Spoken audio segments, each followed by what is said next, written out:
시간에는 창조주 하나님이라는 주제를 가지고 함께 은혜를 나누고자 합니다. 우리가 고백하는 사도신경 첫 부분에 보면은 전능하신 하나님, 그분을 내가 믿는다라고 고백을 시작하고 있습니다. 그분이 무엇을 하신 분이냐? 전능하셔서 천지를 창조하신 분이다. 내가 믿는 하나님은 세상의 우상과 같지 아니하고 다른 신들과 같지 아니하여서 천하 만물의 모든 것들을 창조하신 조물주 되신 분입니다. 여러분이 이 조물주 되신 하나님을 믿습니까? 그래서 우리가 가지고 있는 성경 창세기 1장 1절을 보면은 무엇이라고 기록되어 있습니까? 우리 다 같이 암송해 보도록 하십시다. 창세기 1장 1절입니다. 태초에 하나님이 천지를 창조하시니라. 아멘. 하나님께서 천지를 창조하셨다. 일본의 어떤 그 핍박자, 예수 믿는 사람을 기독실이 싫어하는 핍박자가 있었습니다. 이 핍박자가 예수 믿는 사람이 꼴 보기 싫어가지고 예수 믿는 사람을 잡기도 하고 핍박하기도 하다가, 내가 저들을 좀 더 확실하게 핍박하기 위해서는 저들이 누구를 믿는지, 저들이 보는 책이 어떤 책인지 내가 먼저 보아야 되겠다. 그래서 성경책을 구입을 해가지고 성경을 쫙 펴서 창세기 1장 1절을 보게 됐습니다. 그것에 보니까 태초에 하나님이 천지를 창조하시니라. 그것이 눈에 확 들어왔습니다. 이 사람은 학식이 매우 높은 사람인데 깜짝 놀랐어요. 내가 그동안에 많은 책들을 읽고 많은 것들을 보았지만 태초에 하나님이 천지를 창조하시니라는 이런 말씀으로 시작하는 책은 내가 처음 봤다. 하나님이 천지를 창조하셨다면은 나는 그의 피조물인즉 나도 그 하나님을 섬기는 것이 마땅하며 나도 그분에게 무릎 꿇는 것이 마땅치 아니하냐.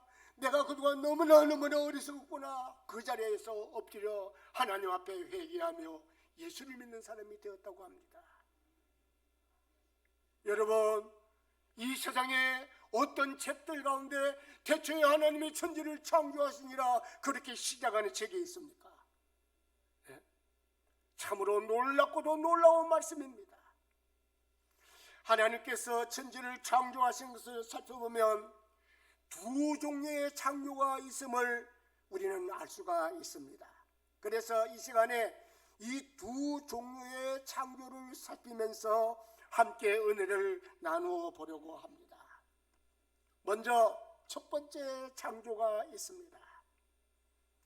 이 첫 번째 창조는 창세기 1장 1절에 기록되어 있는 대로 하나님이 천지를 창조하신 것인데, 창세기 1장 1절을 통해 보면은 하나님이 창조하신 이 창조는 어마어마한 창조입니다. 여러분, 천문학 박사들이 별과 별 사이의 거리를 계산할 때 무엇을 기준으로 삼습니까? 빛을 기준으로 삼습니다. 자로 재가지고는 도저히 잴 수가 없기 때문에 빛이 1초에 지구 몇 바퀴를 돌지요? 7바퀴 반을 돕니다. 어마어마한 속도인데 자로 잴 수 없어서 그 빛의 속도를 가지고 별과 별 사이를 재게 되는데, 별과 별 사이가 얼마나 되는지 아십니까? 천문학자들이 그걸 계산할 때 뭐 몇 광년 또 몇십만 광년, 어떻게 빛의 속도로 가는데 몇십만 광년이 지나야 저쪽 별에 도달한단 말입니까? 하나님이 창조한 이 우주가 얼마나 어마어마하며 얼마나 거대한가가 잘 나타나고 있지 않습니까? 하나님은 가히 우리가 측량할 수 없는 분입니다. 이 어마어마한 창조물 가운데 우리가 지구상에서 바라보면은 하나님께서는 하늘에다가 보석돌을 뿌려놓았어요. 그래서 밤하늘에 하늘을 바라보면은 얼마나 반짝반짝 빛나고 있는지 이런 말로 다 알 수가 없어요. 제가 어렸을 때에는 하늘에 별들이 아주 이쁘게 반짝반짝 거렸는데 요즘엔 도시 불빛이 너무 밝아가지고 잘 보이질 않아요. 좀 안타까운 마음이 듭니다. 그리고 하나님이 창조하신 지상의 아름다운 조화인 자연의 법칙, 사시사철이 하나님의 계획과 명령대로 이루어지고 움직여 나가고 있으며, 하나님이 창조한 자연 속에는 각양각색의 동물들과 식물들, 바다에는 어류들, 얼마나 많은 종류들의 하나님의 창조물들이 하나님의 아름다운 자연을 채우면서 그 자연을 빛나게 하고 얼마나 귀하게 만드는지 말로 표현할 수가 없습니다. 우리의 눈에 보이는 것이 있는가 하면은 보이지 않는 것들도 얼마나 많은지 몰라요. 우리 공기가 우리 눈에 보이지 아니하지만은 공기 없이는 사람을 살 수가 없어요. 그래서 어떤 사람은 눈에 보이는 것보다 눈에 보이지 아니하는 것이 더 귀한 것들이고 더 복된 것들이라 그렇게 표현을 하기도 합니다. 이 자연의 식물들이 때를 따라 계절을 따라 열매를 맺고 그 열매가 우리의 일용할 양식이 되어서 우리로 하여금 아름다움을 느끼게 하고 맛을 느끼게 하고 얼마나 귀합니까? 여러분, 우리 눈에 보이는 이 공중세계, 지상세계만 그렇습니까? 땅속에는 또 얼마나 아름다운 것들로 가득 차 있습니까? 금은, 보석, 다이아몬드, 우리가 매일 사용하는 석유, 그 외에도 여러 광물들이 땅속에 꽉 채워 있었어요. 여러분, 하나님께서 우리 인류를 이렇게 사랑해가지고 우리 인류에 필요한 모든 것들, 우리 인류에게 있어야 될 모든 것들을 이 지구상에 충만히 채워 놓으셨어요. 그러면서 말씀하시기를 너희들은 땅을 정복하라. 내가 이 땅에 숨겨놓은 모든 것들을 드러내라. 하나님의 창조의 아름다움을 찬양해라. 그래서 하나님께 아름다운 영광을 돌려드리라.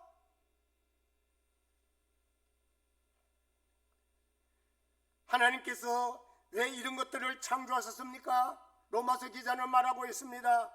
자연은 하나님을 보는 거울이다. 거울. 다른 말로 말하자면 하나님을 계시하는 한 방편이라는 것입니다. 그래서 자연의 아름다움, 또 우주의 아름다움, 우주의 거대함을 보게 되면은 하나님이 얼마나 위대하신 분인가, 하나님께서 얼마나 거대하신 분인가, 사람은 가히 측량할 수 없는 그런 어마어마하신 분이며 무서워 불의하신 분임을 자연은 우리에게 잘 나타내고 보여주고 있다는 것입니다. 이런 하나님을 무엇에 비유할 수 있겠으며 무엇으로 표현할 수 있겠습니까? 그런데도 타락한 인류는 이런 하나님을 썩어지지 아니하는 하나님의 형상을 썩어질 금수와 버리지 형상의 우상으로 바꾸어서 우상 앞에 나가서 나에게 복을 주십시오, 나에게 복을 주십시오 우상에게 빌고 있으니 얼마나 함심스러운 작태입니까? 여러분, 하나님께서 하나님을 포기하기 위해서 모든 자연의 모든 우주에 하나님이 누구신가를 알게 하셨는데도 인간의 눈이 어두워져서 죄악으로 그 눈이 가려워져서 보지를 못하니 얼마나 안타까운 일이라는 것입니다. 하나님께서 이 천지 만물을 왜 창조하셨습니까? 창조하신 목적이 무엇입니까? 하나님의 그 위대하심과 하나님의 그 엄청나심을 나타냄을 통하여 하나님께서만 홀로 영광을 받으시기 위함이었습니다. 하나님은 살아계셔서 세세 무궁토록 영광과 존귀를 받으시기에 합당하신 하나님이십니다. 여러분, 이 하나님을 믿습니까?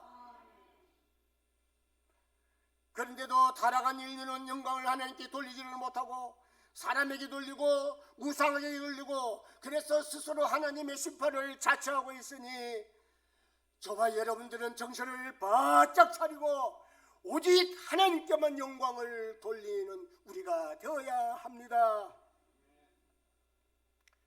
하나님께서 창조하신 창조의 중심은 무엇입니까? 하나님께서 창조하신 모든 만물들이 너무나 엄청나게 많고 많지만 그 중에 가장 중심은 인간이었습니다. 인간 창조였어요. 그래서 인간이 하나님 창조물의 중심이 되기 때문에 하나님께서 인간을 창조하실 때에 하나님의 형상을 따라 창조하셨어요. 예?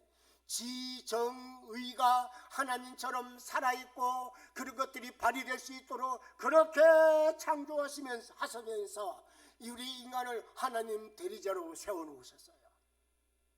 그리고 모든 만물을 우리 인간에게 다 맡겨놓으시면서 생육하고 번성해서 땅에 충만하며 땅을 다스리라, 땅을 지켜라, 그렇게 사명까지 주셨음을 우리는 성경을 통해서 잘 알 수가 있다는 것입니다.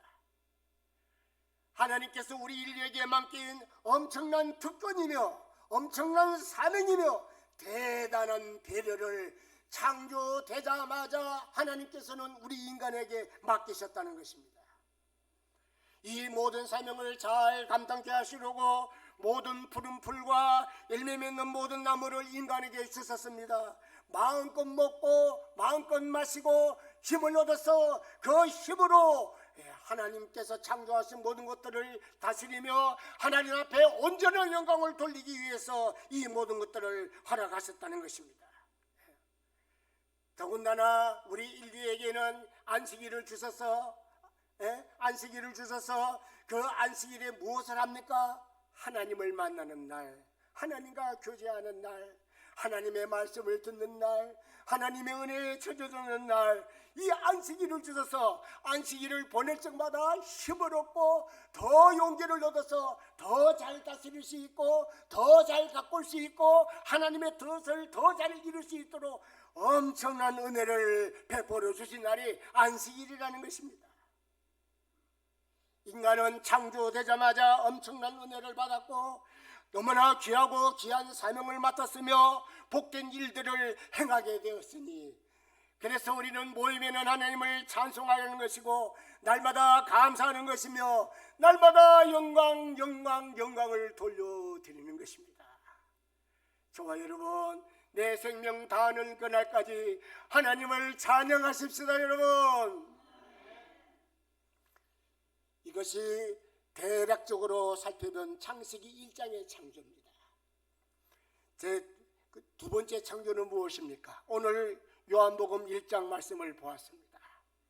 여기에는 하나님의 두 번째 창조가 기록이 되어 있습니다. 길지는 않지만 간략하게나마 하나님께서는, 예수님께서는 두 번째 창조를 우리에게 말씀하고 있는데 두 번째 창조는 어떻게 창조하신 것이냐? 13절 말씀을 보면은 이는 혈통으로나 육종으로나 사람의 뜻으로 나지 아니하고 오직 하나님께로부터 난 자들인지라. 두 번째 창조는 혈통이 아니라고 말씀합니다. 육종도 아니라고 말씀합니다. 사람의 뜻도 아니라고 말씀을 합니다. 오직 하나님께로부터 난 자들이다. 그래서 이 말씀을 통해 두 번째 창조는 무슨 창조냐? 영적 창조다. 거듭남의 비밀이다. 신비의 변화다. 하나님의 자녀가 되는 권세자로서의 창조다. 요한복음 기자는 그렇게 말씀을 하고 있습니다. 첫 번째 창조가 너무너무 귀하고 첫 번째 창조를 주신 하나님의 복도 이루 헤아릴 수가 없는데 두 번째 창조를 바라보게 되면은 이거는 어안이 벙벙해서 뭐라고 형용할 수 없는 말씀이어서 이걸 어떻게 표현을 해야 되지? 이걸 어떻게 우리의 말로 이걸 나타낼 수 있을까? 하나님의 그 영적 창조, 하나님의 그 거듭남의 비밀, 하나님의 그 신비의 변화, 하나님께서 주시는 하나님의 자녀가 되는 권세, 여기에다가 첫 번째 창조된 아담 하와는 타락할 가능성이 있는 창조였지만 두 번째, 하나님께서 창조하시는 영적 창조, 거듭남의 비밀, 신비의 변화, 하나님의 자녀가 되는 권세로서의 창조는 타락할 수가 없는 창조입니다. 완전하신 창조입니다. 정말 신비하고 신묘스러운 창조입니다. 예. 하나님의 형상으로의 삶이 온전히 가능한 창조입니다. 그러니 두 번째 창조는 첫 번째 창조보다도 더 귀하고 더 복되며 더 아름다운 창조라는 것입니다. 이 창조를 니고데모와의 대화를 통해서 거듭남이라고 표현을 합니다. 니고데모가 예수님을 찾아왔을 때에 예수님께서 니고데모에게 하시는 말씀이 사람이 거듭나지 아니하면 하나님 나라를 결단코 어떻게 할 수 없다? 볼 수 없다. 니고데모가 어안이 벙벙해서 이게 무슨 말이야? 사람이 늙었는데 또 다시 태어나야 된다? 그럼 내가 이 다 늙은 이 몸이, 내 이 다 성장한 이 몸이 다시 어머니 모태에 들어갔다가 다시 나와야 된다는 말씀인가? 그렇게 생각을 했어요. 왜? 거듭남에 대해서는 도저히 자기는 알지 못하는 말씀이기 때문에. 예. 그러나 예수님께서는 하나님의 영으로 새로 나는 것, 예? 하나님의 말씀으로 새로 나는 것, 우리의 영이 죽었다가 다시 살아나는 것, 그 거듭남을 말씀하는데 니고데모는 이 말씀을 육신으로 듣고 육신으로 받으려 하니 이해할 수가 없었어요.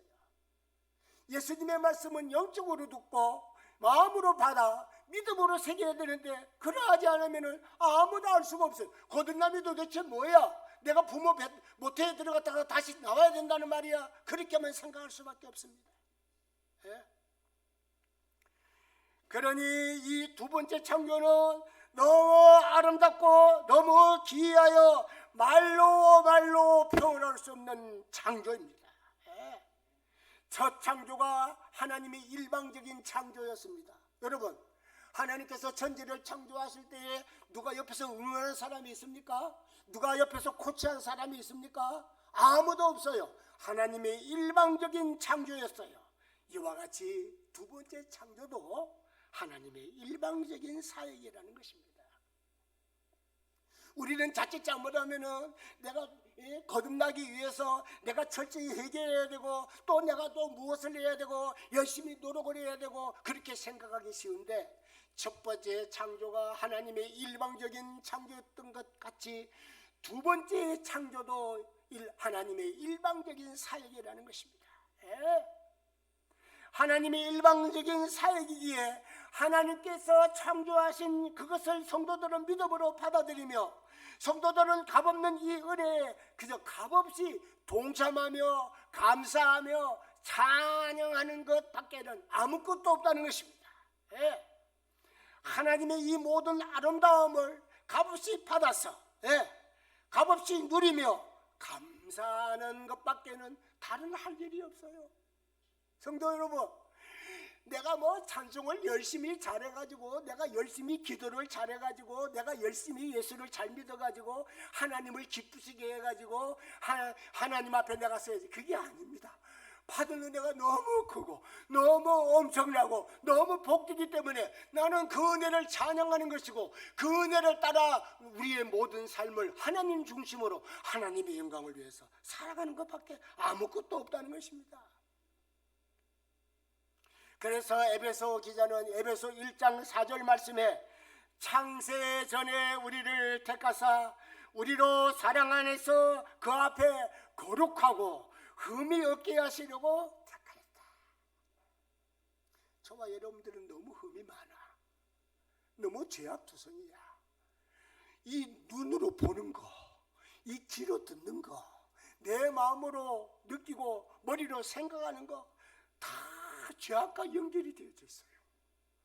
이런 거 보면은 나는 망해야 되고 나는 죽어야 되고 나는 심판을 받아야 되는데 이런 죄를 하나님께서 택하셔서 하나님께서 부르셔서 하나님 앞에서 거룩하게 하시고 흠이 없게 우리를 보혈로 씻어주시고 우리를 정결케 해주셔서 하나님의 자녀가 되게 했고 우리의 영혼이 살아 움직이게 되는 새 영의 새 생명을 하나님이 값없이 주셨다. 성도들이여 이 하나님을 찬양하십시다. 요한복음을 보면은 이 하나님의 놀라운 창조를 길게 설명하고 있습니다. 어떻게 설명하고 있습니까? 요한복음에 나오는 첫 번째 이적이 무슨 이적이지요? 무엇을 가지고 무엇을 만드셨어요? 물을 가지고 포도주로 만들었습니다. 물을 가지고 포도주를 만든 이 변화의 이적은 질이 바뀌는 이적입니다. 즉 창조입니다. 창조. 물과 포도주는 전혀 다른 물질입니다. 물은 담아서 내버려 두면 며칠 지나면 어떻게 됩니까? 썩어서 냄새가 납니다. 포도주는 가죽보대에 담아서 두면 어떻게 됩니까? 두면 둘수록 더욱 좋아집니다. 여러분, 포도주 한 병에 몇백만 원, 몇천만 원 가는 것도 있어요. 그 비싼 것을 누가 사서 먹느냐라고 생각하겠지만은 그런 것들은 몇백 년 혹은 천년씩 된 포도주는 그렇게 비쌉니다. 왜? 포도주는 오래되면 오래될수록 더욱더 맛이 칼칼해지거든요. 저도 그것을 몰랐는데 저도 이제 포도주를 좀 담아서 제가 저혈압이 좀 심했어요. 그래서 집에서 이제 포도를 사가지고 포도주를 담아서 이제 저녁에 잠자기 전에 한 잔씩 마시곤 했는데 그걸 마시다 보니까 오래된 포도주하고 지난해에 담은 포도주를 비교하게 됐어요.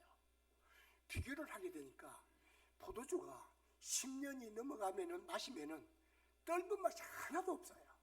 그저 감칠맛만 느끼는데 1년, 2년, 5년 된 포도주는 마시면은 떫은 맛이 느껴져요. 이 포도주는 정말로 오래되면 오래될수록 그 맛이 감칠맛이 돌게 되는구나. 정말 귀해지는구나. 저도 그것을 느낀 적이 있어요. 불과 그렇게 오래되지는 않았지만, 그러니까 첫 번째 이적인 물을 가지고 포도주를 만듦을 통하여서 질을 변화시켰는데 재창조는 무엇이냐? 질이 변화되는 창조다. 육신의 몸을 지닌 자가 영혼의 몸으로 거듭나는 창조. 이 창조는 아무나 할 수 있는 창조가 아닌 오직 하나님만이 하실 수 있는 창조. 그것도 하나님의 은혜로 거저주시는 은혜의 창조다. 이거를 보여주고 있는 것이에요. 그리고 니고데모와의 대화를 통해서는 거듭남의 사건이다. 거듭나지 아니하면은 하나님 나라를 볼 수가 없다. 들어가기는커녕 볼 수도 없는데 어떻게 들어가요? 그러나 거듭나게 되면은 하나님이 우리의 눈을 밝히셔서 하나님 나라를 보게 되고 하나님 보좌를 보게 되고 하나님 나라에 들어가게 되는 것은 기정사실화 되게 된다. 그렇게 말씀하고 있어요. 사마리아 여인과의 대화를 통해서는 사마리아 여인이 자기의 과거를 다 벗어버리고 새로운 삶을 시작한 것처럼 이 영적 창조는 이전과는 다른 완전히 새로운 삶을 살게 되는 창조다. 하나님은 여러분들을 이렇게 새로운 삶을 살라고 우리를 새롭게 창조하셨어요. 그런데 우리가 새롭게 살지를 못하고 옛날처럼 산다면 얼마나 하나님 앞에 부끄러운 일이며 얼마나 원통한 일입니까?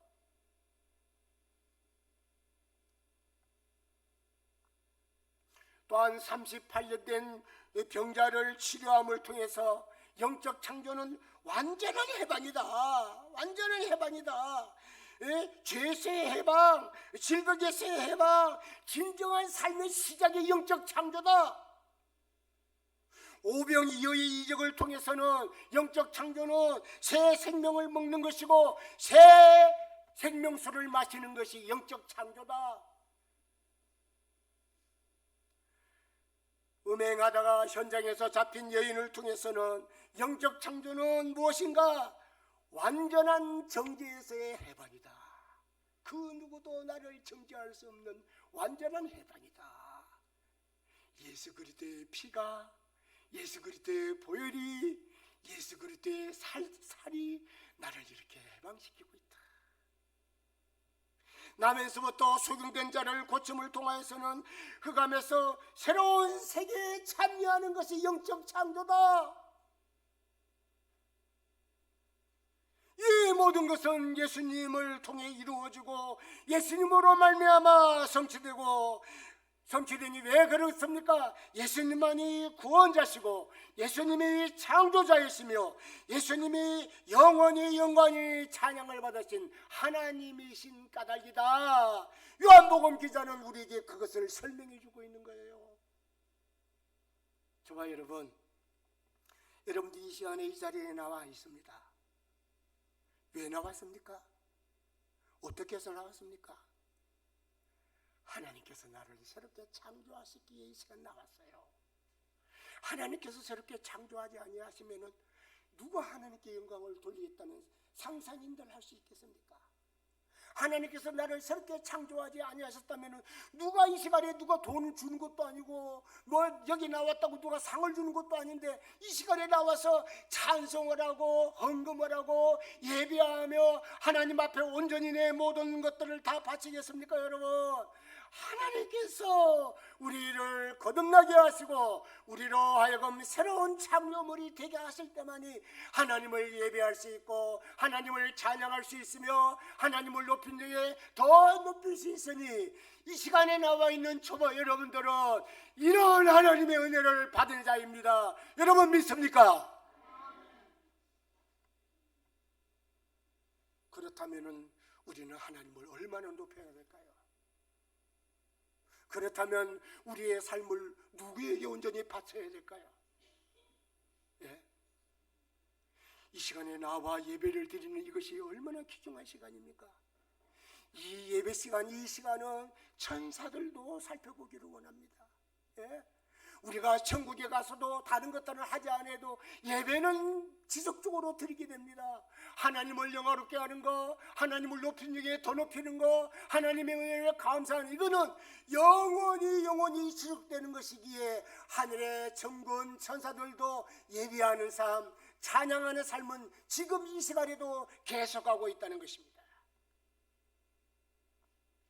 성도 여러분, 예수님만이 저와 여러분을 이런 구원에 참여시킬 수 있습니다. 예수님의 은혜만이 저와 여러분들을 새롭게 다시 창조하셔서 새로운 피조물로 만드실 수가 있습니다. 그러므로 예수를 믿는 모든 성도들은 날마다 주님을 찬양하는 자들이며 믿고 의지하며 따라가며 살아가는 자들인 것입니다. 어떤 핍박이 온다 할지라도, 누가 무엇이라고 반대할지라도, 누가 무엇이라고 방해할지라도 우리는 주님만을 따라가겠습니다. 주님만을 믿겠습니다. 주님만을 의지하겠습니다. 나 자신은 주님께 이미 바친 자입니다. 내 생명도, 내 지혜도, 내 총명도, 내 의지도, 내 평생도 하나님께 바쳤으니 하나님의 영광만을 위해서 살겠습니다. 이 육신에 썩어 빠질 이 육신을 위해서 살지 아니하겠습니다. 주님 앞에 고백하는 것입니다. 주님의 놀라운 은혜로 날마다 이 기쁨을 누리며 날마다 이 기쁨에 감사하며 즐거움으로 살아가는 자들이 예수를 믿는 성도들입니다. 여러분, 감사와 찬양과 영광을 하나님께 돌려드리고 더욱 돌려드리는 우리의 모든 생애가 되어야 되지 않겠습니까? 첫 번째 창조를 보아도 감사, 두 번째 창조를 바라보니 더욱더욱 감사, 더욱더욱 감격, 더욱더욱 영광. 여러분들의 남은 모든 생애가, 여러분들이 앞으로 나아가는 모든 일들이 이런 영광을 위해서 하나님을 찬양하며 높이는 귀한 성도들 되시기를 주님의 이름으로 축복합니다. 여기에 모인 우리 주의 은총 받은 자여라. 주께서 이 자리에 함께 계심을 아노라. 언제나 주님만을 찬양하며 따라가리리. 시험을